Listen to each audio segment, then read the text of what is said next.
What up, Fabs? Welcome back to another vlog. How you guys doing?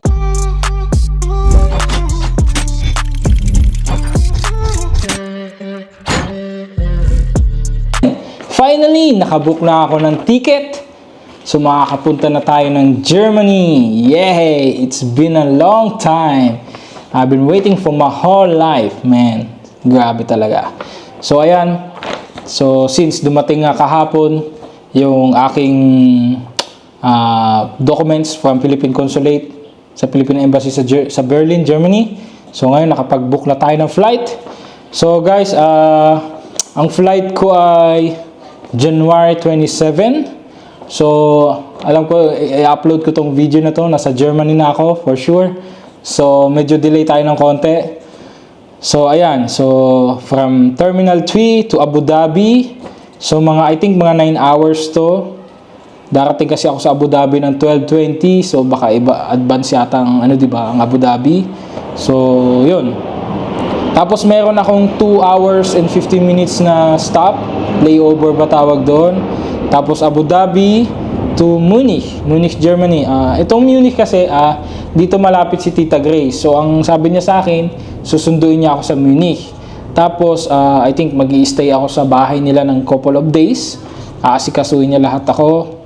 Then sabi niya sa akin baka January 30 o 31 ihahatid niya ako doon sa employer ko, which is Eisenberg. So I think 6 hours ang layo ng Munich sa Eisenberg. So yun yung magiging travel ko, guys.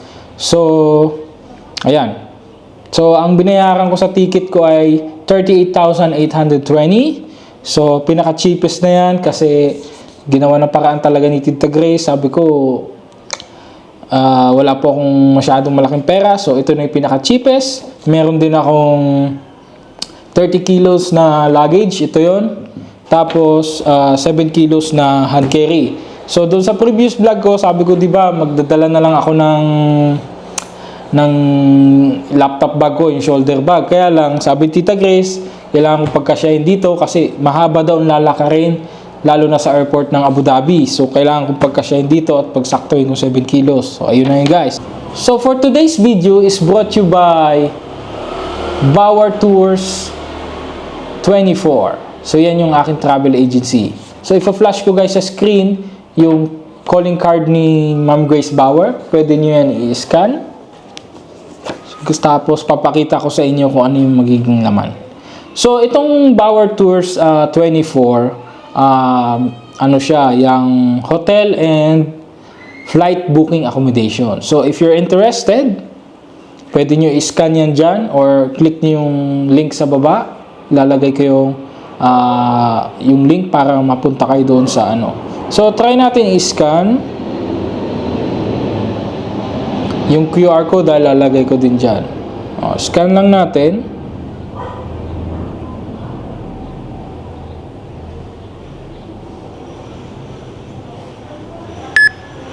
Yan, mapupunta tayo sa website na to.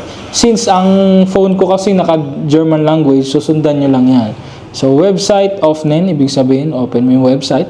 Then, lalabas na dito yung wcatravel.com. Ito yung pinaka-website. Ayan, nakalagay dyan. Hi, I'm Mary Grace B, one of the affiliate of WCA. How may I help you? Tapos, lalagay lang natin dyan, name natin, email natin, mobile number, address. Tapos, ayan, nakalagay din dyan, if you are interested in be affiliate, I want to book a flight, I want to book a hotel, I want to book a tour, or other inquiries. So, ganun lang, guys, makukontak nyo agad si Ma'am Grace Bauer, aasikasuhin niya kayo. Siya yung mag-accommodate sa inyo pag gusto nyo ng hotel and flight booking. Around Europe to, guys. Buong Europa, hawak ni Ma'am Grace. So, siya nang bahala sa inyo, kontakin nyo lang siya, paliwanag nyo lang sa kanya kung ano yung kailangan nyo, ano yung flexible na tour na gusto nyo sa Europe. So, ayun, guys, I am so excited sa journey ko na to. Grabe talaga yung pinagdaanan ko. Sobra talaga, alam mo yun. Kaya, sobra ako nagpapasalamat sa Panginoon, sa lahat ng mga taong tumulong sa akin. Kasi, alam niyo naman, guys, ilang taon ko tong iniyakan, ilang taon ko tong dinadamdam na gustong-gusto kong makabalik ng Germany, at ito na yun, di ba? So for 27 years ako naghintay. Matagal, nakakainip, nakakapagod, pero worth it naman guys. Kasi this is lifetime opportunity na pagdating ko ng Germany, lalo na Europe. Ang hirap makapasok ng Europa, di ba? Ako nga, na may tatay akong German, pinanganak ako sa Germany, ang hirap makabalik. Actually, hindi na nga ako makabalik di ba? Kung hindi ko lang hindi ko lang sinubukan tong dual training program na ino-offer ng Germany. So, di ba? Grabe talaga pinagdaanan ko. Kaya, masasabi ko lang, don't give up. Kung ano yung mga pangarap nyo, may sagabal man, may humarang man, may tapak-tapakan ka man, ipagpatuloy mo pa rin yung pangarap mo. At the end of the day, mapagtatagumpayan mo to. So that's it for today. If you're feeling what I'm saying, keep your head up. And if you need someone to talk to, hit my line up. See you guys in another vlog.